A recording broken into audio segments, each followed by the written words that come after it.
Fala, meus amigos do Resenha do Lobato, boa noite.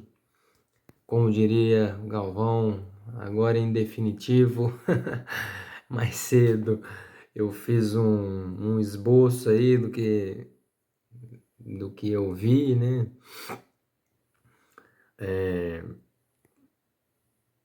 Na seleção decidindo, os jogadores que foram, decidiram, mesmo sem o Neymar.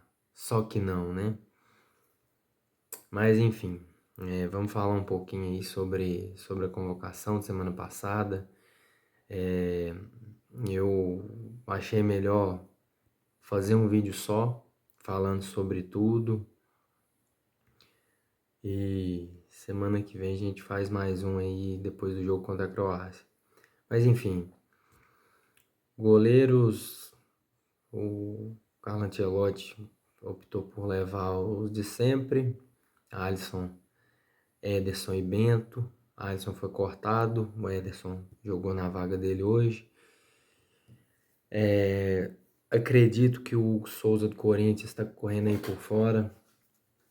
Vai depender muito da situação, vai depender muito do que o Ancelotti vai querer na última convocação, se vai pesar a, a qualidade do Hugo em pegar pênalti. Acredito que ele é mais pegador de pênalti que os três, mas não sei se vai ser suficiente para poder pegar essa terceira vaga. Não acho que ia ser um absurdo, mas tá em aberto, né? E na defesa tivemos uma surpresa, né? Uma surpresa bem positiva. O Kaique Bruno no lugar do Alexandre, também cortado por lesão. Acabou que não jogou hoje, né? Seria um teste muito legal se ele pudesse jogar hoje. Talvez jogue contra a Croácia. Eu acho que ia ser legal, ia ser interessante. Mas ele preferiu ser mais conservador, né? Foi com Douglas Santos na esquerda, na direita Wesley. Wesley que vem bem aí na Roma.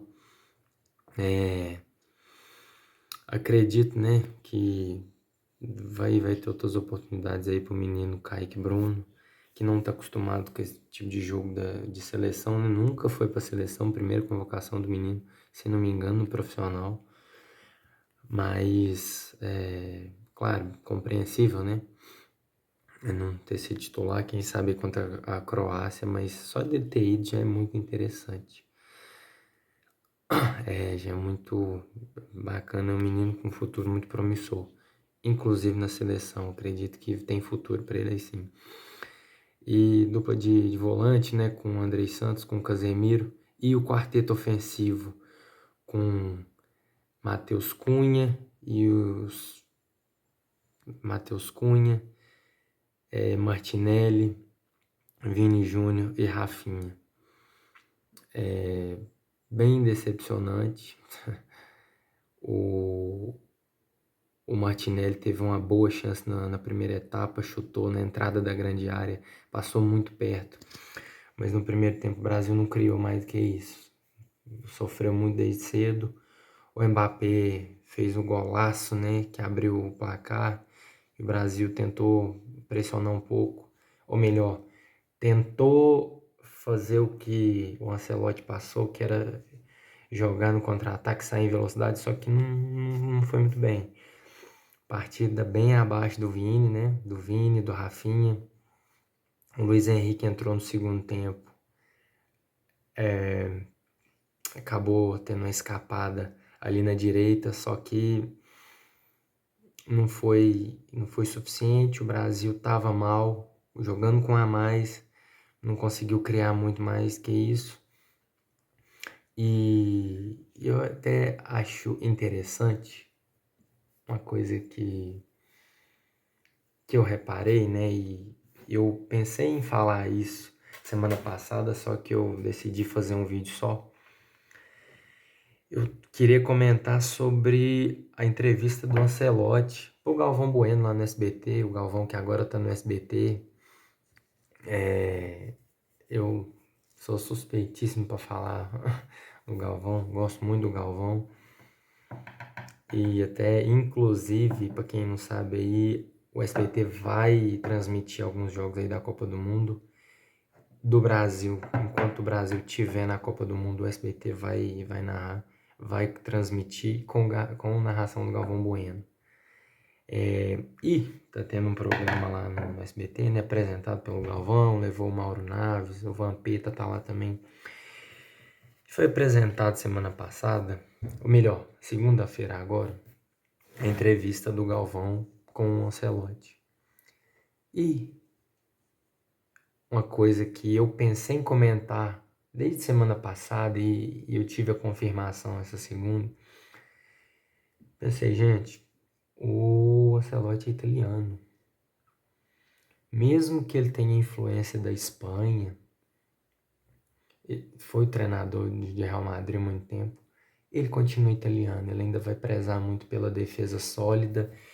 E o Brasil, que tem a tradição de ter grandes laterais que apoiam na defesa, seleção de 70, de 2002, campeão de 2002, nem se fala, né? Com o Roberto Carlos, mas Alberto Torres em 70, protagonizou aquele gol icônico do Rei Pelé, ou melhor, Rei Pelé não, gol dele, passe do Pelé pro próprio Capita, o Carlos Alberto Torres. Então, quer dizer, ele fez aquele gol porque era um lateral que apoiava até na última faixa do campo. O Ancelotti falou uma coisa interessante que eu pensei sobre isso, que é, eu ainda sou italiano. As pessoas esquecem que eu sou italiano. E a escalação de hoje e o que ele já vem sinalizando e pelo jeito não vai mudar, é que ele quer um quarteto defensivo muito sólido, com 2 volantes. Acredito que até por isso o Casemiro vai ser muito importante, a não ser que esteja lesionado. É um dos garantidos, um dos principais garantidos, porque esse balanço defensivo vai muito pelo Casemiro. Ele tem muito potencial para isso. Mas é isso. O Brasil não vai jogar, não vai jogar com o lateral apoiando lá na frente. Ele vai prezar muito por isso. E o próprio Militão, como o próprio Ancelotti falou que ele está garantido na Copa, que é um dos de confiança dele, pode jogar de terceiro zagueiro ou pode jogar de lateral. Jogar na vaga de um lateral, na verdade, só que fazer um papel de quarto zagueiro, digamos assim. Então, é uma seleção que vem pintando aí uma ideia de que pode ser que seja os 4 lá da frente, pode jogar no famoso no 4-2-4, né? 4 atacantes e os outros 6 bem defensivos, né? Não deu certo hoje, vamos ver o que vai acontecer, né? Justiça seja feita, tinha lá os desfalques, só que hoje não foi bem.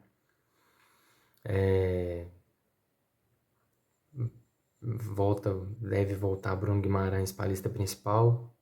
Uma das coisas que ele falou, comentou na entrevista com o Galvão foi exatamente isso aí. Falou que tem Bruno Guimarães definido, é um dos de confiança dele. Gosto muito do Bruno Guimarães, apesar, né, de a gente falou aí de Cruzeiro e tudo.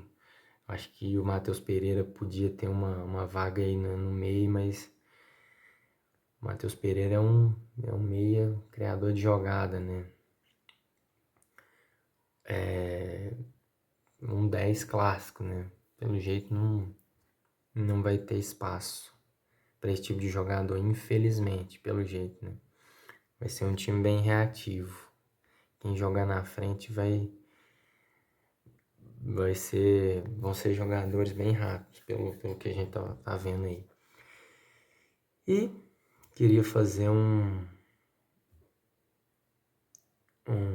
comentário todo especial sobre menino Ney, né? E o Neymar, hein? E vagabundo tá lá. Surgiu esse meme aí na última semana aí. Acho que na última semana, não, ressuscitar o meme pra esse contexto aí. Mas enfim, vamos falar um pouquinho do nosso Neymar aí. Fui lá, basicamente para ver ele. Infelizmente ele não tava, pelo tal do controle de carga, né? Felizmente ele tá bem abaixo do nível físico. Técnico também não tem jogado, como diz o próprio Ancelotti, né? 100 de 100 dele, 100% nosso no portunhol lá do Carlito. 100%. Não tem jogado 100%. E eu não sou maluco de falar que o Neymar, ele é o mesmo de 10 anos atrás e que é obrigado a levar ele. É completamente compreensível se não levar. Mas eu falo como um amante do futebol arte. E, como eu falei semana passada, do futebol bonito, do futebol alegre e não só da beleza em si. A gente muito bem sabe o que aconteceu com o Ronaldinho Gaúcho. Um craque de bola que é incontestável, pelo amor de Deus, gente. Não tô falando aqui que o Ronaldinho não foi decisivo na seleção. Mas ele durou menos. Eu vi muita. Nesse meio tempo, eu tenho ouvido a gente falar de constância e tudo. Dos grandes craques da seleção de 98 para cá, não era nascido em 98, mas a gente sabe acompanha as coisas e tudo, né? Dos grandes craques de 98 para cá, o mais constante foi ele. Em 2014, o Ronaldinho Gaúcho, ainda jogador profissional, tinha-se menos esperança dele para a Copa. Ele estava saindo da alta dele lá no Atlético, indo para uma queda física e técnica também, de rendimento, né? A magia do Ronaldinho tá aí até hoje, né? Dá show sempre que ele coloca, que ele tá com a bola no pé, ele tá dando show, mas o rendimento de eficiência, né, dentro do campo e tudo. Em 2014, mesmo ele ainda sendo profissional, ninguém acreditava que ele ia para a Copa do Mundo. Por essas questões de constância e tudo. O Neymar, apesar de todos os problemas aí, estamos discutindo. E apesar dele não estar 100%, ainda é discutível sim. E até eu fiquei bem com a risadinha bem, bem no cantinho aqui, aí eu fazia assim, mas não tinha jeito de segurar, né? Torcida cantando, né? Olê, olê, olê, olá, Neymar, Neymar. Então, como eu falei, não é nenhum absurdo se não levar. Mas ele é o maior jogador que a gente tem. Sei de todas as questões físicas. Domingo ele não jogou por causa da tal do controle de carga. Sei que não é o mesmo de 10 anos atrás, não é o mesmo de 2014, não é o mesmo de 2012, quando eu era moleque. O fim da minha geração, né? O fim da infância da minha geração, 2010, 2011, 2012. Ele fez parte do fim da infância, início da adolescência ali, e isso aí mexe muito também, eu sei que tem a ver. Eu sei que esse Elias, é um desejo muito grande ver ele nessa Copa. Tem a ver com essa nostalgia também. Mas não tem como falar que não se discute ele na seleção. Discute sim.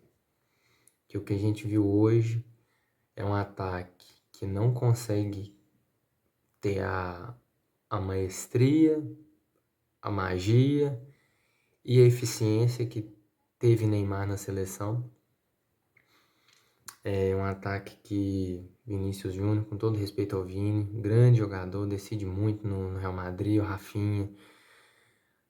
Acredito que hoje Luiz Henrique e o Martinelli foram os mais efetivos, né? Os lances de perigo real contra o gol da França foi dos pés dos dois.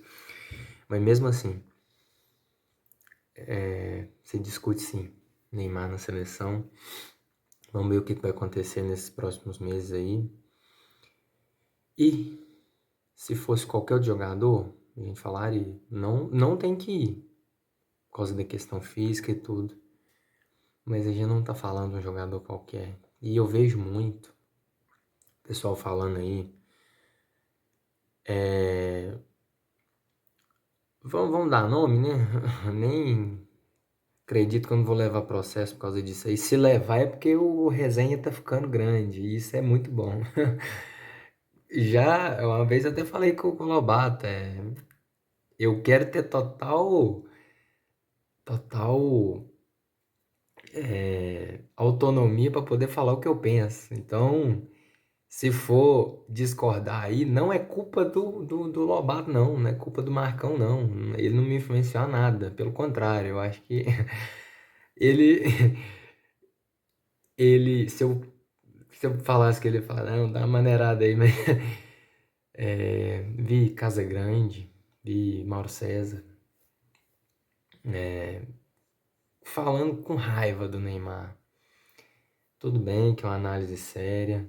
Quem sou eu perto desses caras aí? Mas, gente, a gente vê que é uma raiva contra não contra o jogador, mas contra a pessoa. A gente vê claramente que é contra a pessoa, que vota nesse, vota naquele. Problema de cada um, quem que vota, quem não vota, por questão pessoal. Eu sou um que concordo, né, que o Neymar poderia ter sido um jogador maior do que ele é, pela qualidade que ele tem, só que a gente tem que entender também ó, que ele é um menino que desde 9 anos de idade ele teve responsabilidade de adulto. Depois de crescido, se tem esse... Eu não julgo ele ter essa necessidade de ser um pouco moleque também. Não julgo. Como eu falei, não tem como crucificar o Carleto e quem concorda com ele de não levar. Mas é sim discussão, cabe discussão ainda. Ele ainda é o melhor jogador, ainda é a que pode desequilibrar. E vamos ver nos próximos meses aí o que vai acontecer.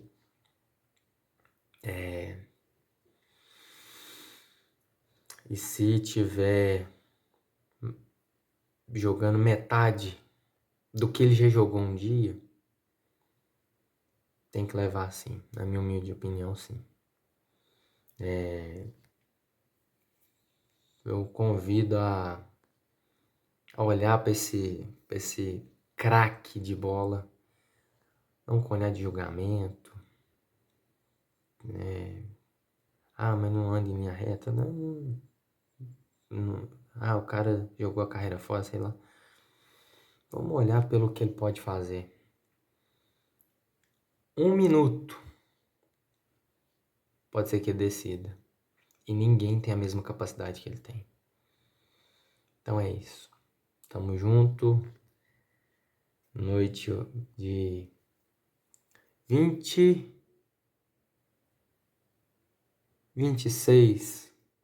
de março de 2026. 26 do 3 do 26. Já virou um filme aqui. Mas muito obrigado pela paciência e é isso, gente. Juntei tudo para falar nesse vídeo. O book ficou muito grande, mas é isso aí. Valeu, gente. Vamos falando mais, vamos comentando mais. Quem sabe a gente comemora essa sexta estrela. No meu ver, tem um cara que nasceu lá na Baixada Santista que deixa esse caminho mais curto, apesar de todos os problemas. E esse cara chama Neymar. É isso aí, gente. Muito obrigado. Valeu.